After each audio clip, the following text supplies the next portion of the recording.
This first occasion that we're at the Singapore Yacht Show is a great opportunity. We've had some interesting appointments made with some very recognizable names to be introducing the Picciotti and Pirininavi products.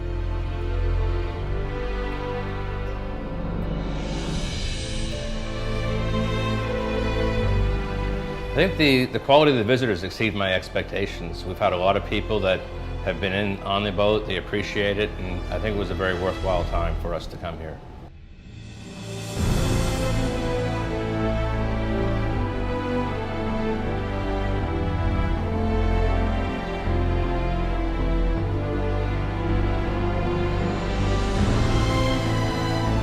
Singapore as a market is very mature by Asian standards, so it brings well qualified, quite well informed clients looking for yachts.